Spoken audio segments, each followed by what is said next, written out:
Unajua, mimi nataka niongee kitu kimoja kwa sababu katika hii dunia huwezi ukafanya kitu bila kulaumiwa hata siku moja. Sasa utakuta watu wanamlaumu Mama Samia. Oh, mama amefanya hivi, amefanya hivi. Lakini mimi naona rais wetu Mama Samia hana noma yoyote ile katika hii nchi. Isipokuwa mimi ninachojua katika maisha ya binadamu yoyote yale, huwezi ukafanya kitu clear, yaani ukamridhisha kila mtu katika ulimwengu. Hiyo kitu haipo. Kwa hiyo kwa mimi, kwa upande wangu unavyoona tu, kwa Mama Samia yupo clear. Na unajua yule mpaka kuwa rais, sio kwamba wazee hawakuliona ili au katiba haikuiona hii. Hapana, iliona. Na saa hizi tunaenda kumpa miaka mitano mingine, au sio?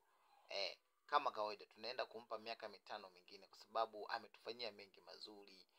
Lakini sio chachu za watu wachache hao ndo zifanye eti aonekane mbaya. Hapana. Yaani kama nilivyowaambia mwanzo kwamba hakuna kitu kwenye huu ulimwengu utafanya kitakuwa clear, yaani kila mtu akakipenda. Hicho kitu hakipo. Ila raundi mitano mingine tunaenda kama kawaida tunakilisha mitano mingine. Unajua anafanya vitu ambavyo vizuri sana. Alafu kwa mimi upande wangu naweza nikasema ni mtu ambaye anakumbuka kila sekta. Tumeona amejali waigizaji wa comedian hapa, ametoa tuzo katikati hapa, amejali wachezaji. Sasa mimi kwa upande wangu naweza nikasema kwamba sawa. Unajua si binadamu kuridhisha kila mtu kazi sana. Rudi kwenye uhalisia, kuridhisha kila mtu kazi sana, kwa sababu hivi vitu sijui nisemaje, ila kuridhisha kila mtu ni kazi, au sio? Kazi sana, elewa hivyo. Lakini mimi naamini na namuombea pia, kwa sababu yeye ndo rais wetu. Naomba Mungu amtie nguvu, amtie nguvu, awe na moyo, kwa sababu akisema asikilize anayosema mtandaoni, kwa sababu ni mengi mno. Asisikilize.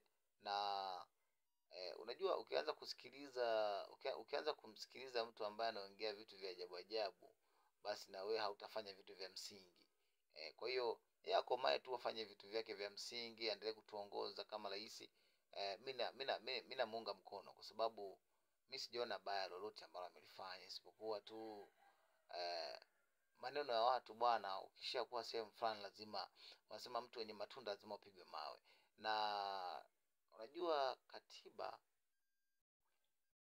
katiba ya nchi yetu ipo sahihi, ila watu wanatokeaga kumlaumu mtu pasipo kuangalia katiba ikoje.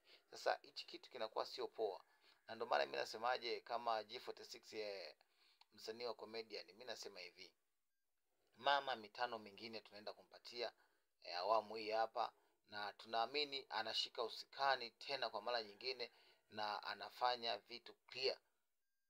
Tunamkabidhi kwa sababu tunaona mambo yake aliyoyafanya nyuma, anafanya vitu vizuri sana. Ile isipokuwa tu watu tu maneno yao binafsi. Lakini mimi upande wangu naona kama ipo clear kabisa.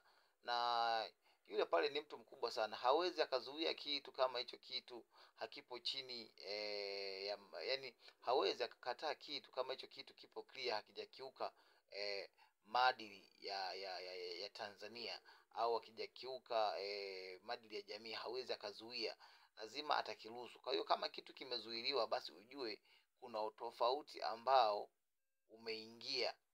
Unajua watu hawajajua kitu kimoja, yaani wewe ukifanya kitu tofauti lazima uzuiliwe, kwa sababu kwanza kabisa kwa sababu ya usalama wako wewe mwenyewe uliyekifanya, au sio? Lazima usimamishe kwa sababu ya usalama wako, kwa sababu wasipokufanyia hivyo aidha utapatwa na matatizo mengine makubwa. Kwa hiyo anachokifanya yeye mimi naona kipo sahihi, kwa sababu ni mtu ambaye anatupenda, ni mtu ambaye anatongoza vizuri, furaha na amani. Mimi na bless, nampa miaka 5 mingine mbele. Tena uhakika kabisa, big up sana G46 hapa. Mimi sinaga noma na mtu, kwa sababu mimi naongea kitu ambacho ni lili, au sio? Ila ukiniletea vitu ambavyo tofauti, basi ujue patachafuka hapa sasa hivi, hapa patachafuka hapa au sio?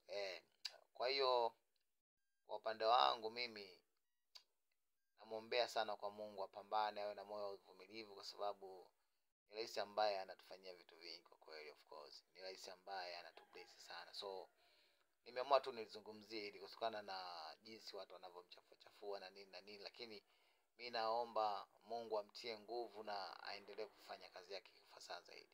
Mama, mimi niko pamoja na wewe miaka 5 mingine mbele, au sio?